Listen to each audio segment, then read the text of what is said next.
Bismillahirrahmanirrahim. Assalamualaikum warahmatullahi wabarakatuh. Nama saya Farzana binti Zul Azlinda, memegang nombor matrik di 183111489. Baik, hari ini saya akan menerangkan mengenai mazhab sahabi. Kita tengok pada takrif dulu. Sahabi atau sahabat mengikut pengertian ulama al-fiqh ialah mereka yang bertemu dengan Nabi dan beriman dengannya, bersahabat dengan Nabi dalam tempoh masa yang panjang. Dan menurut istilah pula, mereka yang berjumpa dengan Nabi SAW dalam keadaan Islam dan mati dalam agama Islam. Tetapi yang menjadi perbincangan ialah sahabi menurut ulama al-fiqh, kerana sahabat yang seperti mereka inilah yang meriwayatkan fatwa-fatwa dan mazhab-mazhab ilmiah. Seperti yang mana yang kita tahu, sahabat ni orang yang hidup, sahabat yang hidup dengan Nabi, yang satu zaman, yang sezaman dengan Nabi. Dan dekat sini sahabat menurut ulama al-fiqh, kerana kan diorang dah lagi lama hidup dengan Nabi, so diorang ni lah yang meriwayatkan fatwa dan mazhab-mazhab ilmiah. Seterusnya, maksud mazhab sahabi bermaksud pendapat Nabi SAW tentang sesuatu perkara yang tidak dijelaskan hukumnya secara tegas dalam Al-Quran atau hadis.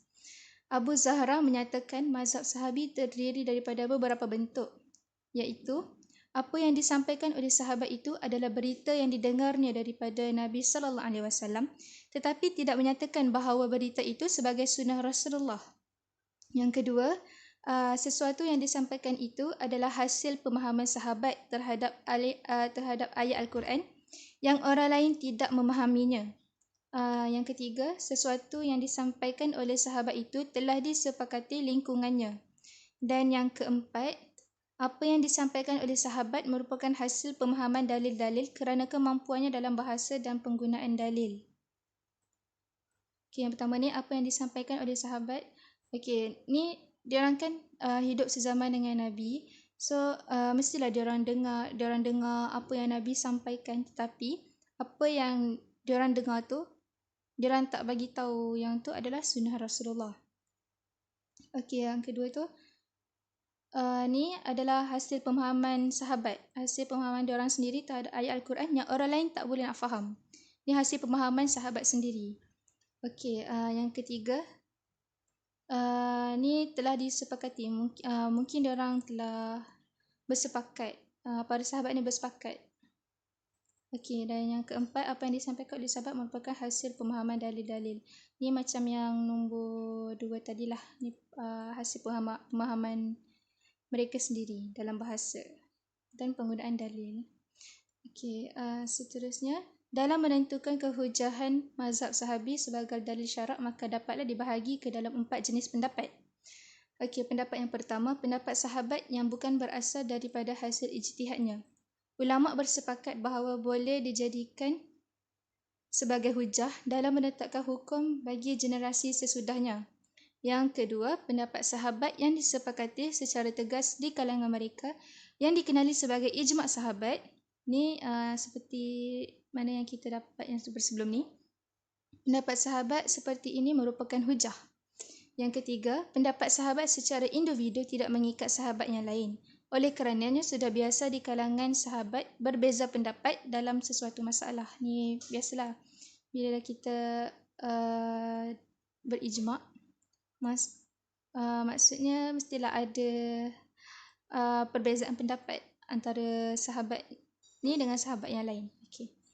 Pendapat sahabat secara individu yang merupakan hasil ijtihadnya dan tidak mendapat kesepakatan di antara para sahabat. Dalam hal ini, ulama berselisih pendapat tentang kehujahannya. Sekian daripada saya. Terima kasih. Bismillahirrahmanirrahim. Assalamualaikum warahmatullahi taala wabarakatuh. Nama saya Nofara Nandira binti Abdul Zahir. Nombor kad matrik di 1831162. Seterusnya saya akan kongsikan dengan anda sumber yang ke-9, iaitu al-istishab. Dari segi bahasa, istihab ni bermaksud saling bersahabat atau mengekalkan persahabatan. Dari segi istilah, dia dikekalkan hukum yang telah sabit pada masa lalu sehinggalah didapati dalil yang menunjukkan berubahnya hukum tersebut. Asas beramal dengan istihab adalah harus berdasarkan firman Allah. Maksudnya dialah Allah yang menciptakan segala apa yang ada di bumi untuk kemudian dia menuju ke langit, lalu dia menyempurnakannya menjadi 7 langit, dan dia maha mengetahui segala sesuatu. Surah Al-Baqarah ayat 29. Itu sahaja daripada saya. Terima kasih. Sekarang tiba giliran saya, Nur Ardiana binti Arzaha, nombor matrik di 183108990. Saya akan membentangkan tentang kaedah-kaedah yang dibina atas istishab. Baiklah, yang pertama, sesuatu yang asal itu hendaklah dikekalkan di atas keadaan sesuatu yang dahulu sehingga sabitlah dalil yang merubahnya.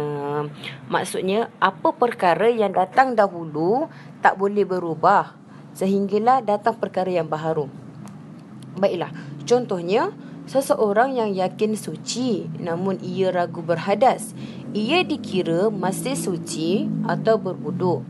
Begitulah juga seseorang yang yakin dalam keadaan berhadas dan meragui keadaan sucinya, ia dikira berhadas.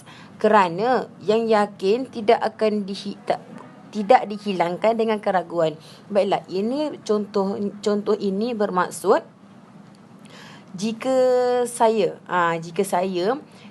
yakin saya dah suci, saya dah bersuci, tapi tiba-tiba datang perasaan, aku ni dah suci ke belum? Jadi saya dikira tetap masih suci kerana perasaan yakin tu datang dahulu sebelum perasaan ragu-ragu.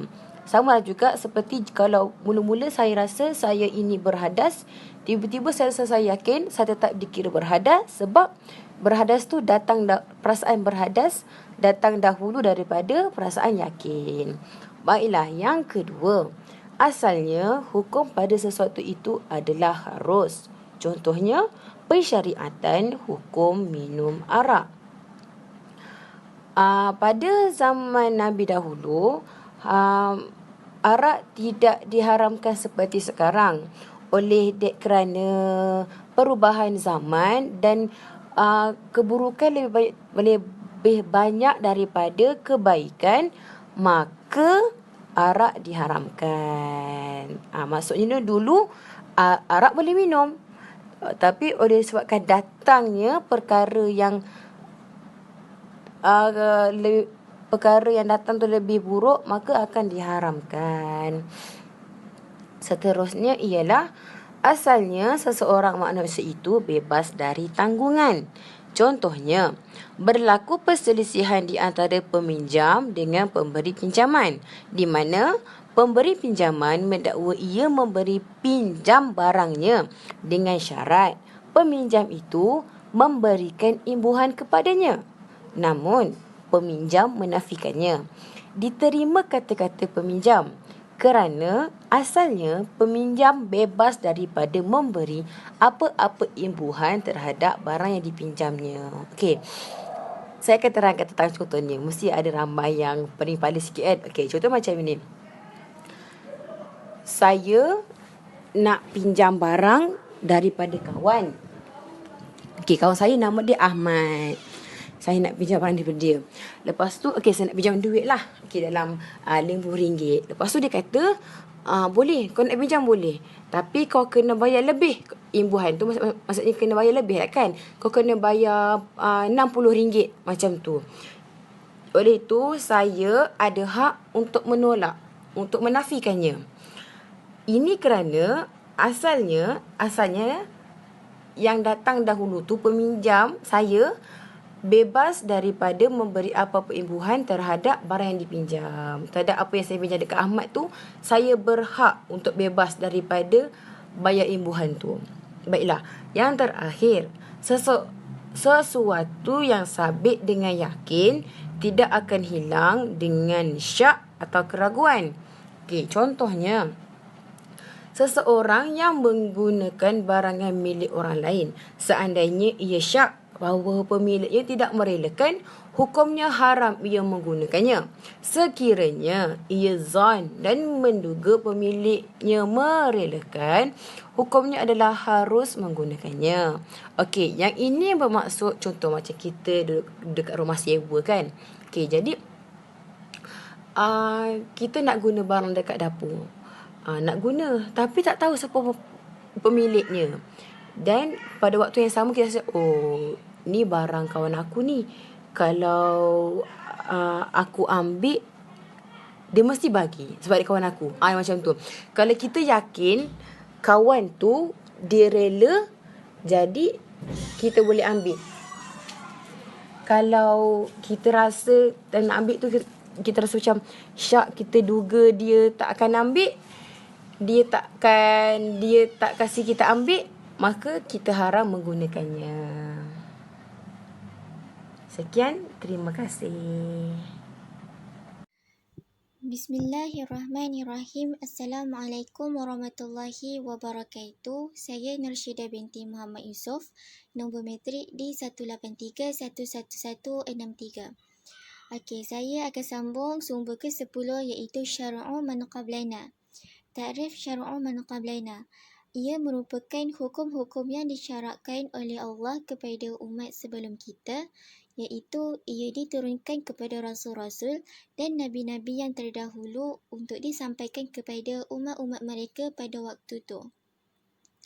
Dengan kata lain, syara'u man qablana ni ialah syariat yang diturunkan Allah kepada umat sebelum umat Nabi Muhammad, iaitu seperti ajaran agama Nabi Musa, Isa, Ibrahim dan lain-lain lagi.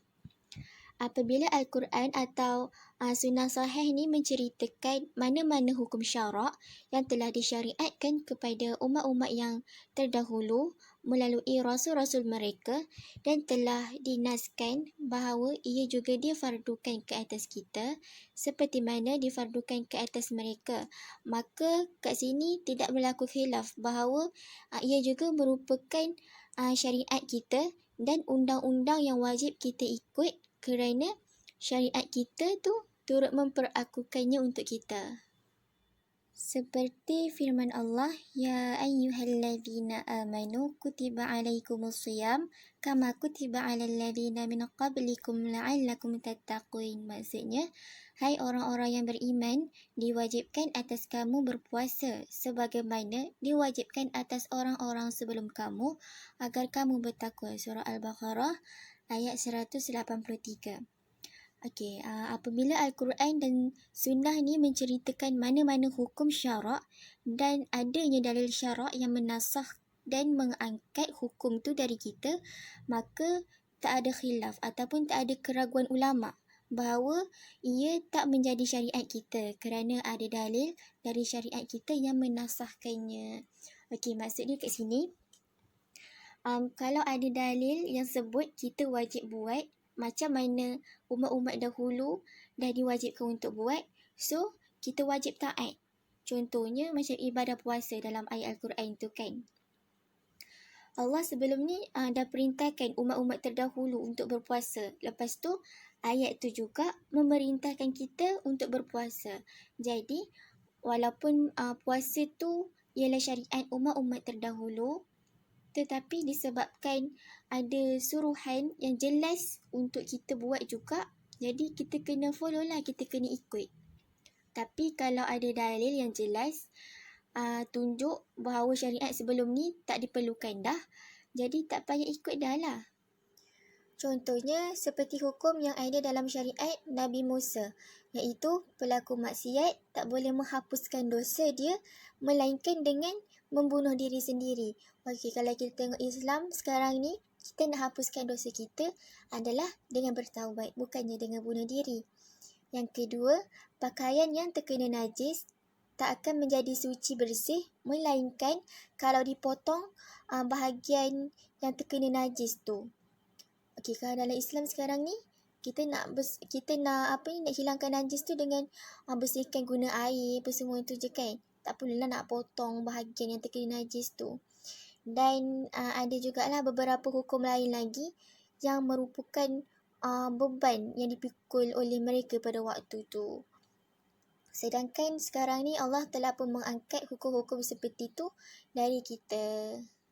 Okey, seterusnya perselisihan ulama tentang beberapa hukum. Yang pertama, hukum-hukum yang tidak disebut dalam Al-Quran dan Sunnah Nabi Sallallahu Alaihi Wasallam, tak ada khilaf ulama bahawa ia bukanlah syariat kita. Yang kedua, hukum-hukum yang diceritakan oleh Al-Quran dan Sunnah sahihah dan adanya dalil dari syariat kita menazahkannya pada hak kita, bermaksud ia khusus untuk umat-umat yang terdahulu je.